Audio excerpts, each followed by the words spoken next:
الصلاة والسلام عليك يا رحمة للعالمين وعلى آلك وأصحابك يا شفيع المذنبين۔ قرآن کریم کے اس سارے رکوع میں جو ابتدائی آیت میں نے آپ کے سامنے پڑھی، اللہ تبارک و تعالی ایک عظیم الشان احسان کا ذکر فرما رہے ہیں، اور یہ احسان اور یہ تذکرہ ہے حضرت انسان کی تخلیق کا۔ خالق کائنات نے قرآن کریم کے اندر جس اہتمام سے اس پیکر خاکی کی تخلیق کا ذکر فرمایا ہے، پورے قرآن کو پڑھ لیں، اللہ پاک نے اپنی مخلوقات میں سے کسی اور مخلوق کا اس طرح ذکر نہیں فرمایا۔ اور پھر وَإِذْ قَالَ رَبُّكَ، وَإِذْ قَالَ رَبُّكَ، یہ ربُّكَ کی جو خوبصورت کلمات ہیں، کاف ضمیر کا مرجع رسول اللہ صلی اللہ علیہ وسلم کی ذات ہے۔ فرمایا بابو یاد کرو اس وقت کو، یاد کرو اس وقت کو، کالا جب کہا ربوں کا تیرے رب نے، جب تیرے رب نے کہا، جب تیرے رب نے بات کی۔ اللہ تبارک و تعالی ساری کائنات کا خالق ہے، اور ساری کائنات کی مخلوقات اسی نے تخلیق کی ہے، اور جس جناب آدم کی تخلیق کا یہاں تذکرہ کیا جا رہا ہے، جناب آدم کا خالق بھی وہی ہے، اور بات بھی اللہ تبارک و تعالی جناب آدم کی تخلیق کی فرما رہے ہیں، لیکن الفاظ دیکھیں کہ اللہ تبارک و تعالی نے جناب آدم کی تخلیق کا تذکرہ کیا،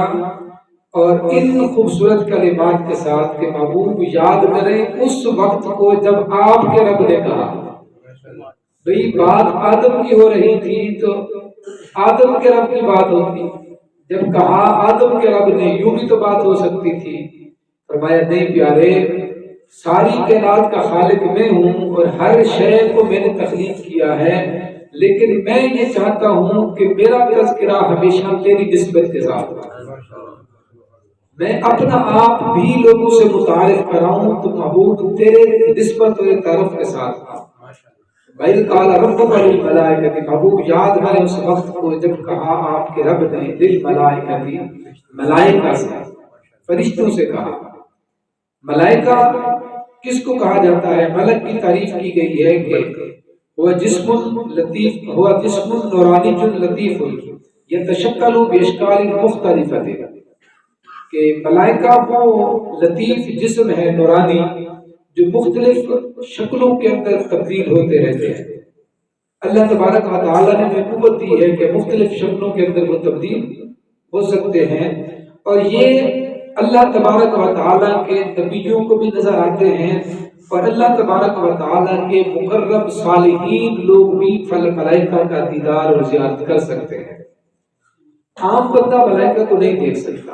اور اگر کوئی بندہ نہ دیکھ سکے اور وہ وجود کا انکار کر دے تو اس سے بڑی لایابی اور بے تکی کوئی بات نہیں ہوگی۔ کوئی ایک بندہ اگر کہے کہ نہیں ملائکہ کا وجود ہی نہیں ہے، آج کل کچھ لٹے کے سکالر بیٹھے ہوتے ہیں ٹی وی پر اس طرح کی لنترانیاں مارنے کے لیے، تو اگر کسی بندے کو، عام بندے کو نظر نہ آئے کہ حقیقت، تو اس کا یہ مطلب تھوڑی ہوتا ہے کہ وہ حقیقت ہے ہی نہیں۔ اس لیے کہ کچھ حقائق موجود تو ہوتے ہیں، لیکن ان کو دیکھنے کے لیے جو قوت درکار ہوتی ہے وہ قوت ہر بندے کے پاس نہیں ہوتی۔ مثلا سرخ رنگ ہے، پیلا رنگ ہے، نیلا رنگ ہے، اب یہ موجود تو ہے، اور اگر کوئی آنکھوں سے نابینا بندہ یہ کہے کہ جی کوئی سرخ اور کوئی کالا نہیں ہے، تو کیا آپ مان لیں گے؟ مان لیں گے؟ اسے کہیں گے نہیں بھائی تیری آنکھیں نہیں ہیں، تجھے نظر نہیں آتا، یہ کلر اور یہ رنگ تو موجود ہیں، لیکن چونکہ تیرے اندر وہ قوت نہیں ہے، قوت بصارت سے معروم ہے، لہذا تجھے دکھائی نہیں دیتے۔ اسی طرح اللہ تبارک و تعالیٰ کے فرشتے موجود ہیں، لیکن ہر ایک کو یہ دکھائی نہیں دیتے، یہ اسی کو دکھائی دیتے ہیں جس نے اپنے عمل کے ذریعے ایسی قوت اور استعداد اپنے اندر حاصل کر لی ہو کہ وہ عرش پر بیٹھ کے بھی فرش کے معاملات دیکھتا ہو۔ وہ فرش کا راہی ہو کر بھی عرش کی راہ گزر کے راستے جانتا ہو، جسے یہ قوت اللہ تبارک و تعالی عطا فرما دیتا ہے، پھر اسے فرشتوں کا وجود نظر بھی آتا ہے اور فرشتوں کو تسلیم بھی کرتے ہیں۔ تو اللہ تبارک و تعالی نے فرشتوں سے کہا، یہ قال ربک للملائکۃ، جب کہا آپ کے رب نے فرشتوں سے، کیا کہا؟ انی جاعل فی الارض خلیفہ، میں مقرر کرنے لگا ہوں زمین میں خلیفہ، میں زمین میں خلیفہ مقرر کرنے لگا ہوں۔ اب یہاں اللہ تبارک و تعالیٰ نے جو فرشتوں سے یہ بات کہی، یاد رکھیں یہ فرشتوں سے اللہ نے مشورہ نہیں لیا، اور نہ ہی اللہ تبارک و تعالیٰ نے فرشتوں سے اجازت لی، نہ تو مشورہ لیا جا رہا ہے اور نہ ہی اجازت طلب کی جا رہی ہے، بلکہ اللہ تبارک و تعالیٰ اپنے بلند ارادے سے، جو اللہ تبارک و تعالیٰ کی ذات چاہتی تھی، صرف اللہ تبارک و تعالیٰ نے اس ارادہ عالیہ سے فرشتوں کو آگاہ فرمایا کہ میں یہ کرنے لگا ہوں۔ اور یہاں اللہ تبارک و تعالیٰ نے جو ارشاد فرمایا جاعل فی الارض خلیفہ، میں بنانے لگا ہوں زمین میں خلیفہ۔ خلیفہ کس کو کہتے ہیں؟ خلیفہ وہ ہوتا ہے جو کسی کے ملک میں اس کے نائب کی حیثیت سے، کسی کے ملک میں اس کی نائب کی حیثیت سے اس کے احکام کے مطابق عمل کرائے، اس کو خلیفہ کہتے ہیں۔ تو پتہ یہ چلا کہ خلیفہ جو ہوتا ہے ملک اس کا نہیں ہوتا، ملک کسی اور کا ہوتا ہے، سلطنت اس کی نہیں ہوتی، کسی اور کی ہوتی ہے، وہ صرف نائب ہوتا ہے، اور اس کا کام کیا ہوتا ہے کہ وہ اس کے احکام، جو اصل مالک ہے سلطنت کا، اس کے احکام کے مطابق لوگوں سے عمل کراتا ہے۔ حکم بھی اسی کا ہوتا ہے جس کی اصل ملکیت ہوتی ہے، بس خلیفہ جو ہے اس کے نائب کی حیثیت سے اس کے احکام پر عمل کرانے کے لیے دنیا کے اندر آتا ہے۔ جناب آدم سے لے کے جناب محمد مصطفیٰ صلی اللہ علیہ وسلم تک جتنے بھی انبیاء اس کائنات کے اندر آئے، وہ سارے کے سارے اللہ کے نائب اور اللہ کے خلیفے، اور ان کا کام کیا تھا کہ اللہ تبارک و تعالیٰ کی اس کائنات کے اندر، انسانوں کی اس دھرتی کے اوپر اللہ تبارک و تعالیٰ کا حکم نافذ کرنے اور لوگوں سے اس پر عمل کرانے کی کوشش کریں۔ ہر نبی اپنے اپنے دور کے اندر یہی کرتا ہے۔ اب پھر ذہن کے اندر ایک سوال یہ آیا کہ اللہ تبارک و تعالیٰ کی مخلوقات تو انگنت ہیں، پھر اس جل وعلا رب نے اپنی اس خلافت کی تفویض کے لیے حضرت انسان کو کیوں چن لیا؟ تو انسان کا انتخاب کیوں ہوا؟ اتنی مخلوقات میں سے حضرت انسان کو ہی اپنی نیابت اور خلیفہ ہونے کا شرف کیوں عطا کیا؟ تو یاد رکھیں، انسان کے علاوہ جتنی مخلوقات ہیں، جتنی بھی مخلوقات انسان کے علاوہ ہیں، ان کی استعداد، ان کا علم اور ان کا دائرہ عمل محدود ہے، ان کا علم بھی محدود ہے، ان کی قوت بھی محدود ہے، اور ان کے عمل کا دائرہ بھی محدود ہے۔ اور جو محدودیت کے اندر جھگڑا ہوا ہو، وہ اس ذات کا نائب کیسے بن سکتا ہے جس کا علم بھی، جس کا ارادہ بھی، جس کے احکام بھی اور جس کے تصرفات بھی غیر محدود ہوں؟ تو محدود ذات کسی غیر محدود کی نیابت پر نائب نہیں بن سکتی۔ اور حضرت انسان کو دیکھیں کہ حضرت انسان کا ایک طرف یہ کہ اللہ پاک نے اس کو ضعیف کہا، کہیں قرآن میں اس کو ظلومن جہولا کہا، لیکن اللہ تبارک و تعالیٰ نے اس انسان کے اندر عقل و فہم کی وہ قوت بدیہت کر دی ہے کہ جن کے تصرفات کی کوئی حد نہیں ہے۔ اس لیے جملہ مخلوقات میں سے صرف یہی ایک مخلوق ایسی تھی جو منصب خلافت کی اہلیت رکھتی تھی۔ اللہ تبارک و تعالیٰ نے اس مشت خاک کے اندر وہ توانائیاں پنہا رکھی ہیں، اور وہ جو ہے اس کے اندر اللہ تبارک و تعالیٰ نے قوتیں رکھی ہیں کہ کوئی انسان اور کوئی عقل اس کا احاطہ ہی نہیں کر سکتا۔ علامہ اسماعیل حقی رحمۃ اللہ علیہ لکھتے ہیں کہ یہ جو انسان ہے، اللہ تبارک و تعالیٰ نے اسے مختلف عناصر سے بنایا ہے، مختلف عناصر کا مرکب بنایا ہے۔ انسان صرف خاک کے پتلے کا نام نہیں ہے، وہ کہتے ہیں یہ مختلف عناصر کا ایک مجموعہ ہے۔ اللہ تبارک و تعالیٰ نے اس کی صورت جو بنائی، اس کی صورت کا تعلق عالم محسوس سے ہے۔ یہ جو ہمیں جس عالم کے اندر ہے، عالم محسوس سے اس کا تعلق ہے۔ اور اس کی روح کا تعلق عالم غیب سے ہے، عالم غیب سے ہے۔ آسان لفظوں میں یوں سمجھیں کہ اس کی صورت فرشی ہے اور اس کی روح عرشی ہے۔ اس کو اللہ پاک نے فرش کا راہی بھی بنایا اور اس کی رفعت اور بلندی کو اللہ تبارک و تعالی نے عرش کے ساتھ بھی تعبیر کیا، اس کے ساتھ اس کا تعلق جوڑ دیا۔ اور پھر ان دونوں کے علاوہ حضرت انسان کے اندر اللہ پاک نے ایک ایسی قوت پوشیدہ رکھی ہے کہ یہ جو انسان ہے اللہ تبارک و تعالی کے انوار ربانی کے فیض کو قبول کرنے کی صلاحیت رکھتا ہے۔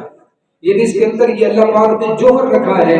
کہ یہ انوار الہی کو جذب کر لیتا ہے،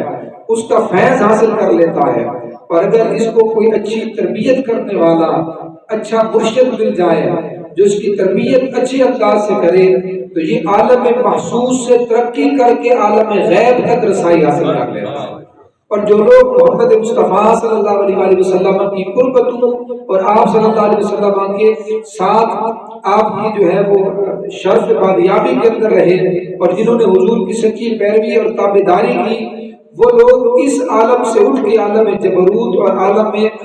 لاہوت کی منزلیں اور راہیں بڑی آسانی کے ساتھ طے کر لیتے ہیں۔ اس لیے اللہ تبارک و تعالی نے اپنی خلافت کے لیے حضرت انسان کا انتخاب کیا،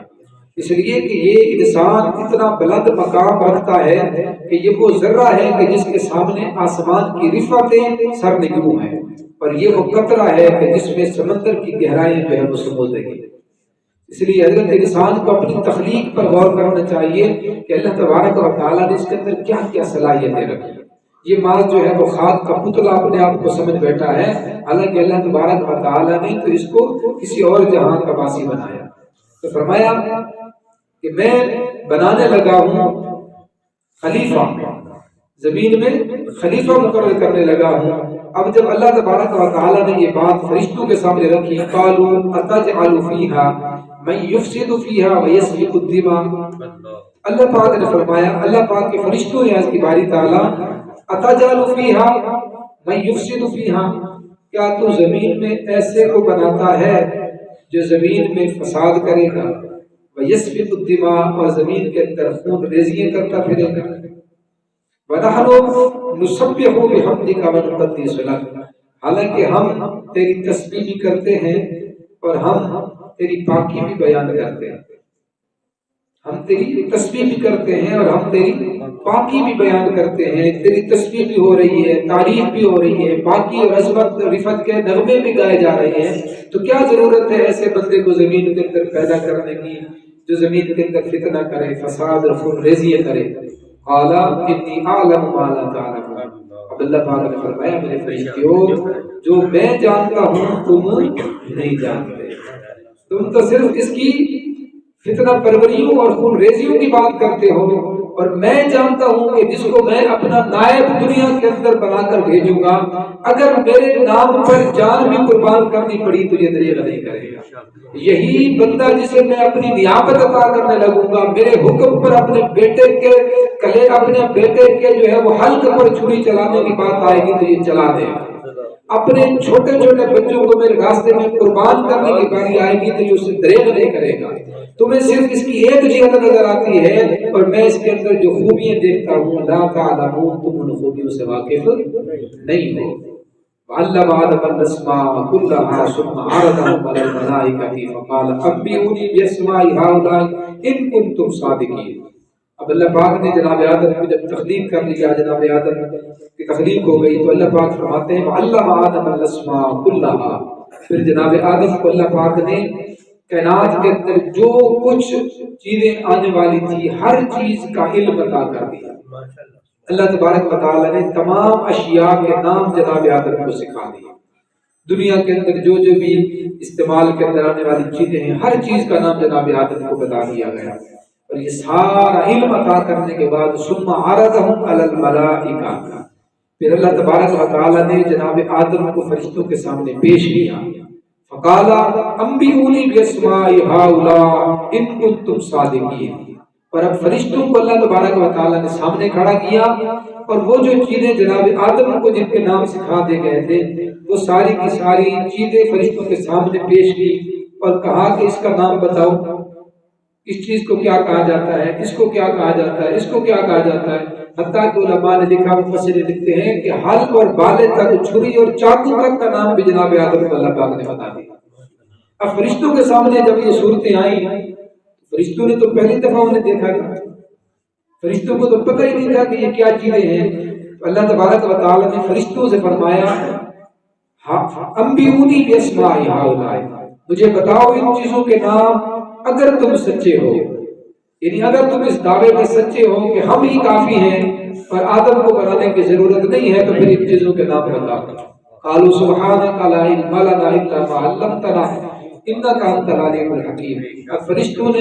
اعتراف کر لیا کہ باری تعالیٰ تو پاک ہے، ہمارے پاس اتنا ہی علم ہے جتنا تو نے ہمیں عطا کیا ہے۔ انک انت العلیم الحکیم، تو علم والا ہے اور حکمت والا ہے۔ قال یا آدم انبئہم باسمائہم، پھر جناب آدم سے فرمایا گیا کہ اے آدم تو ان چیزوں کے نام بتا، آپ بتائیں ان چیزوں کے نام۔ فلما انبأہم باسمائہم، پس جناب آدم سے جب اللہ پاک نے فرمایا کہ آدم بتا ان چیزوں کے نام، تو جناب آدم نے ہر شے کے نام بتا دی۔ جتنی چیزیں اللہ پاک نے پوچھی جناب آدم نے ہر چیز کا نام بتا دیا۔ قال الم اقل لکم انی اعلم غیب السماوات والارض، اب اللہ پاک نے فرشتوں کو مخاطب کر کے فرمایا کہ میں نے تمہیں نہیں کہا تھا کہ زمین اور آسمان کا علم زیادہ میں رکھتا ہوں، جو کچھ ہونے والا ہے اس کے اندر کیا بہتری ہے میں جانتا ہوں۔ وَأَعْلَمُ مَا تُبْدُونَ وَمَا كُنتُمْ تَكْتُمُونَ، اور میں جانتا ہوں جو کچھ تم ظاہر کرتے ہو اور جو کچھ تم چھپا کے رکھتے ہو، سب میں جانتا ہوں۔ اب اللہ تبارک و تعالیٰ نے جناب آدم کی برتری فرشتوں پر ثابت کر دی، اور یہ حضرت آدم کی برتری جو فرشتوں پر ثابت ہوئی، اس کی وجہ کیا بنی تھی؟ حضرت آدم کا علم بنا تھا۔ اللہ تبارک و تعالیٰ نے شرف انسانیت کا پہلا جو شرف انسانیت کا راز ہے وہ اللہ تبارک و تعالیٰ نے علم کو بنایا ہے۔ سو اللہ تبارک و تعالیٰ کی مخلوقات میں سے، حضرت انسان میں سے جو انسان بھی علم رکھتا ہے، اس کا مطلب یہ ہے کہ وہ انسانیت کے راز سے واقف ہے۔ اور آج ہمارے معاشرے کے اندر دیکھیں کہ ہمیں علم کی پرواہ ہی نہیں، ہمارے مکاتب جو ہے وہ ویران ہیں، ہمارے آستانے ویران ہیں، وہاں کوئی ایسے معلم نہیں بیٹھے جو اعلیٰ قسم کے تحقیق اور ریسرچ کرنے والے لوگ ہوں۔ حقیقت یہ ہے کہ یہ علم انسانیت کی معراج تھی، اور یہی علم اللہ تبارک و تعالیٰ نے اس امت پر جو ہے نا حضرت